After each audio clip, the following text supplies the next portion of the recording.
Lecture du livre du prophète Daniel. En ces jours-là, les hommes qui avaient comploté contre Daniel se précipitèrent et le surprirent en train de prier et de supplier en présence de son Dieu. Ils allèrent trouver le roi et lui dirent : « N'as-tu pas fait mettre par écrit cette interdiction ? Tout homme qui, dans les 30 jours à venir, adressera une prière à un dieu ou à un homme autre que le roi sera jeté dans la fosse aux lions ?» Le roi répondit : « Oui, c'est la décision que j'ai prise, et selon la loi des Mèdes et des Perses, elle est irrévocable. » Ils dirent alors au roi : « Daniel, un des déportés de Juda, ne tient compte ni de toi, ni de ton interdiction, ô roi. 3 fois par jour, il fait sa prière. » En apprenant cela, le roi fut très contrarié et se préoccupa de sauver Daniel. Jusqu'au coucher du soleil, il chercha comment le soustraire à la mort. Les mêmes hommes revinrent à la charge auprès du roi.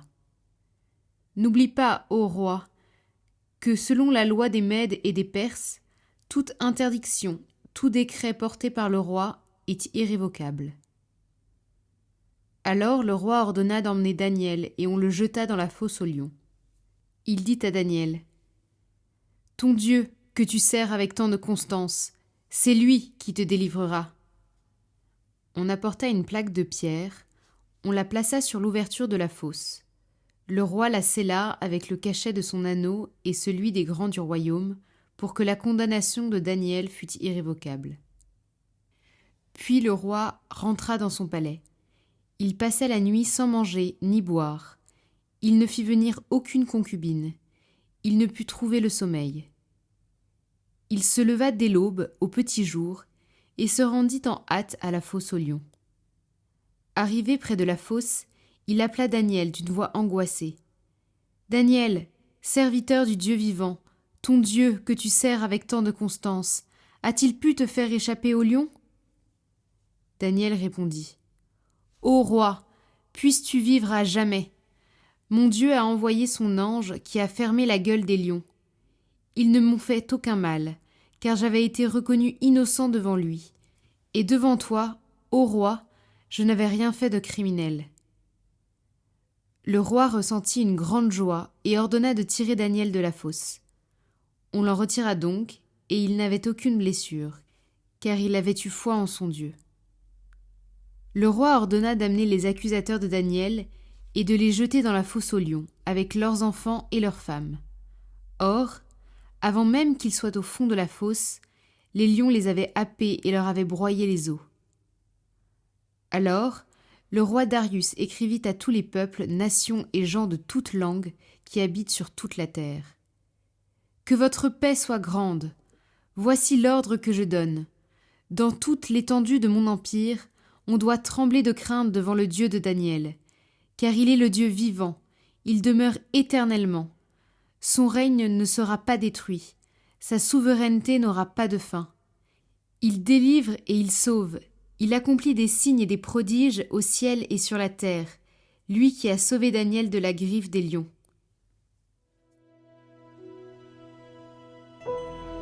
Vous le feu et la chaleur, bénissez le Seigneur. vous la fraîcheur et le froid, Bénissez le Seigneur. vous la pluie et la rosée, Bénissez le Seigneur. vous les glaces et les neiges, Bénissez le Seigneur. et vous les nuits et les jours, Bénissez le Seigneur. la lumière et les ténèbres, Bénissez le Seigneur.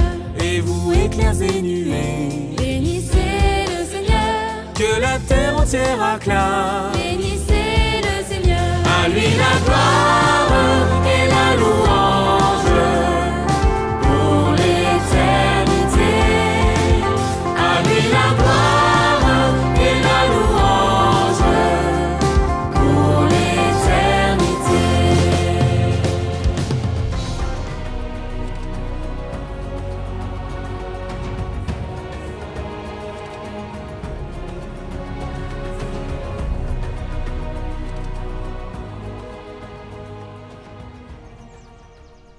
Évangile de Jésus-Christ selon saint Luc.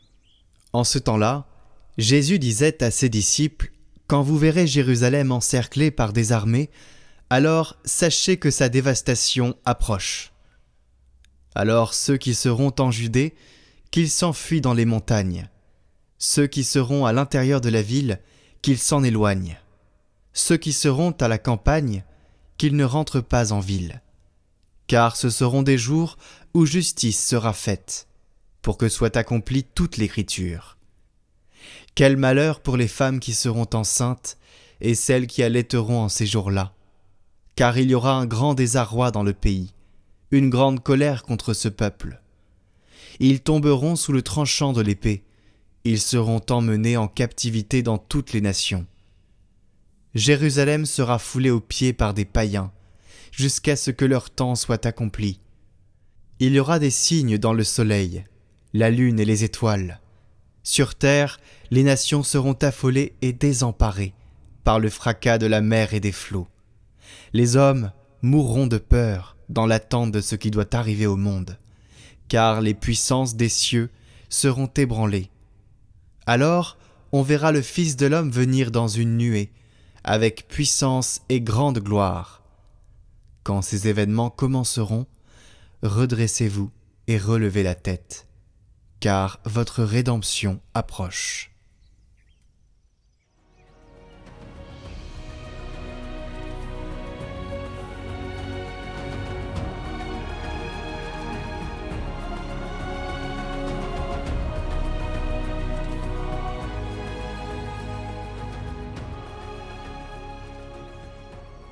L'évangile du jour fait frémir.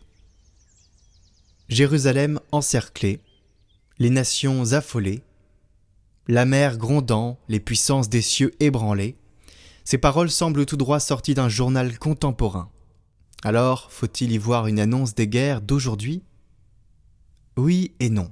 Oui, parce que l'histoire humaine reproduit sans cesse les mêmes drames. Violence, idolâtrie, oubli de Dieu. Jérusalem, ville de la promesse, devient aussi le symbole du monde qui se déchire loin de sa source. Mais non, on ne peut pas y voir l'annonce des guerres d'aujourd'hui. Parce que Jésus ne parle pas seulement d'un événement historique, il évoque le combat spirituel qui traverse les siècles. Ce n'est pas la guerre qui annonce la fin du monde, c'est la guerre sans Dieu qui en est le signe. Chaque fois que l'homme ferme son cœur, Jérusalem chancelle. Mais quand les fidèles persévèrent, une autre Jérusalem, celle du ciel, approche. Et c'est celle-là dont Jésus parle. Autour de cette approche, il y a des batailles sanglantes. Et oui, la bataille fait partie du chemin du chrétien. Le Christ n'invite pas à scruter le calendrier des catastrophes, mais à demeurer debout dans la foi. Redressez-vous et relevez la tête, nous dit-il, car votre rédemption approche. C'est dans l'épreuve que nous nous sanctifions. Ces mots sont révolutionnaires. Dans le chaos, Jésus ne veut pas des têtes courbées, mais des visages tournés vers le ciel. Le chrétien n'attend pas la fin du monde, il attend le visage du Sauveur. Saint Grégoire le Grand le dit magnifiquement, ceux qui aiment Dieu se réjouissent quand passe le monde ancien, car ils savent qu'un autre monde s'ouvre. Daniel, lui, en est la figure. Jeté au lion pour avoir prié, il ne se débat pas, il garde la paix. Dieu ferme la gueule des bêtes, il ferme celle du désespoir. Voilà le secret, celui qui prie 3 fois par jour au milieu du tumulte. Celui-là prépare la Jérusalem nouvelle. La question est, est-ce que nous faisons partie de celui qui prie 3 fois par jour ? 15% des chrétiens estiment prier au moins 1 fois par semaine. Cela est très peu. Chaque jour, il y a des milliers de personnes en francophonie qui trouvent en Catoglade un souffle, une force et parfois même un appui dans l'épreuve. Voici ce que vous nous écrivez. Catoglade m'a sauvé la vie. Je suis retourné à la messe grâce à vous. Vos vidéos me tiennent debout au quotidien.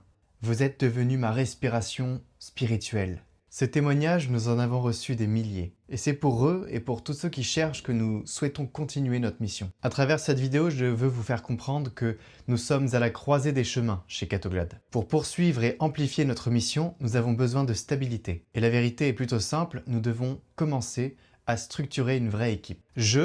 Moi, Julien, je suis la locomotive de Catoglade. Mais même s'il y a de nombreux bénévoles, cela ne suffit plus. Je travaille tous les jours sans jamais pouvoir me déconnecter.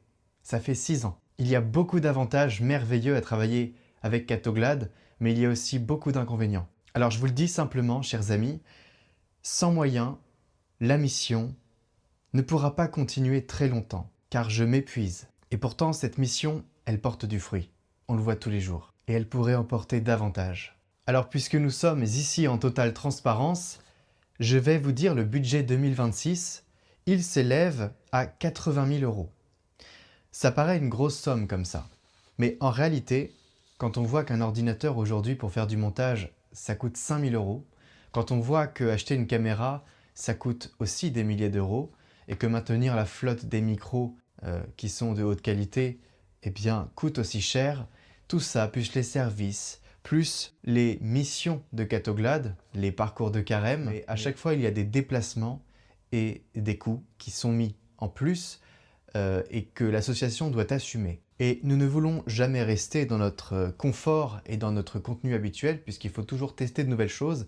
C'est ça l'évangélisation, il faut chercher de nouvelles idées. Alors ce budget-là, 80 000 €, ça couvre la production quotidienne, les tournages, les reportages, il y a la location des caméras, et je vous passe tous les détails, mais ça fait une grosse somme.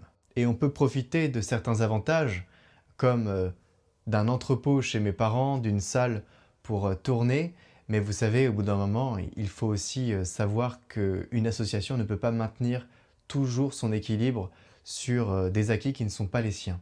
Alors 80 000 €, c'est le fonctionnement normal de Catoglade sur l'année. Il ne comprend pas le coût humain.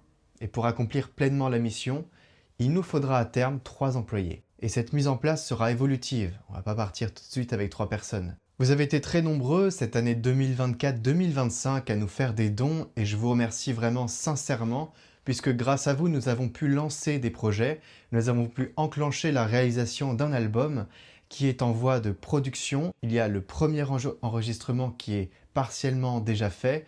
J'attends de tout finaliser pour vous le faire écouter. C'est un projet avec la Philharmonie de Prague et c'est magnifique. J'ai hâte de vous le faire découvrir. Nous avons aussi financé une partie du voyage au Liban que nous allons effectuer dans ces prochains jours.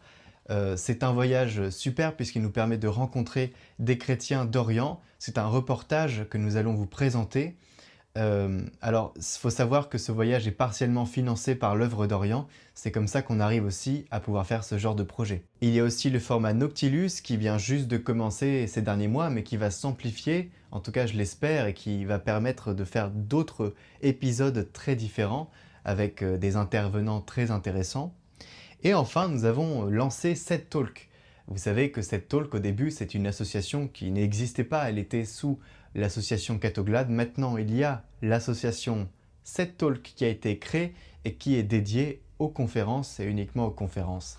Catoglade et Set Talk sont donc des associations sœurs maintenant. Et pourquoi je vous parle aussi de Set Talk, c'est parce que en 2026, il y aura du changement dans l'organisation fiscale des dons. En 2025, Catoglade accepte encore les dons, mais en 2026, elle ne pourra plus fournir de déduction fiscale.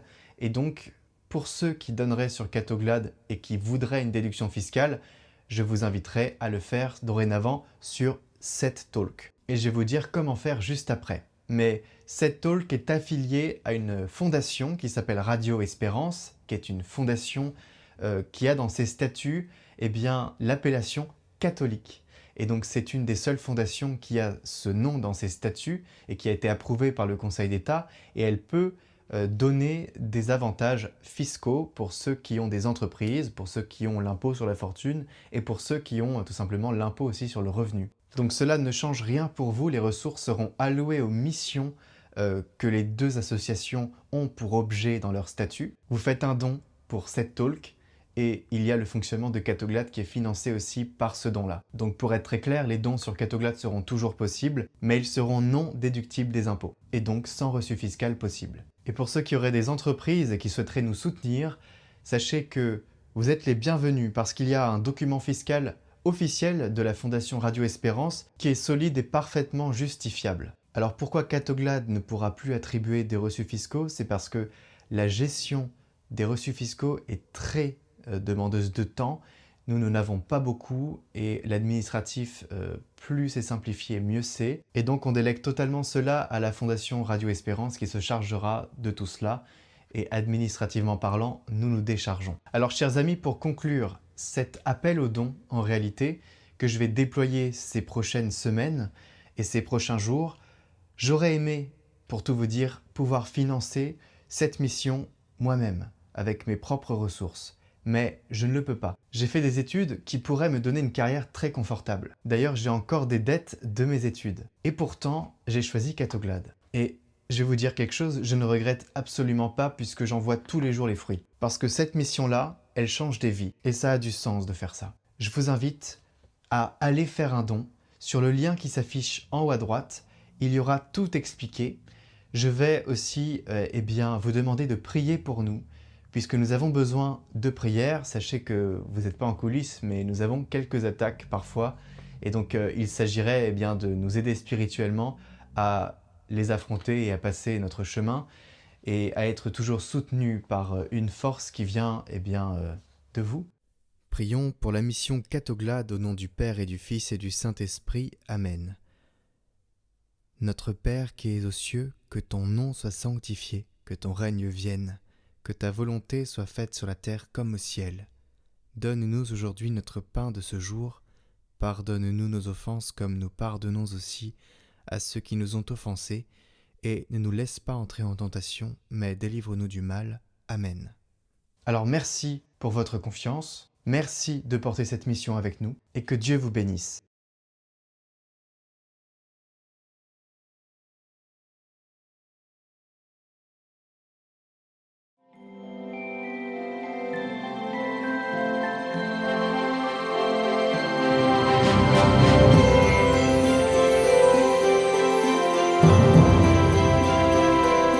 Chers amis, nous allons accueillir un parcours de l'Avent à partir du 30 jusqu'au 24 décembre en partenariat avec Hosanna Prière. Ce parcours de l'Avent va être accompagné par des méditations courtes sur la Vierge Marie. C'est un Avent marial. Si vous voulez le recevoir en mail, je vous mets le lien en description et en haut à droite. Et il sera aussi mis dans la vidéo du jour, chaque jour. Vous avez la version longue sur Hosanna, donc je vous invite, ceux qui ça intéresse, en méditation écrite, à vous inscrire à ce compte. Et aussi, vous avez la petite vidéo qui sera un peu plus courte, sur Catoglade.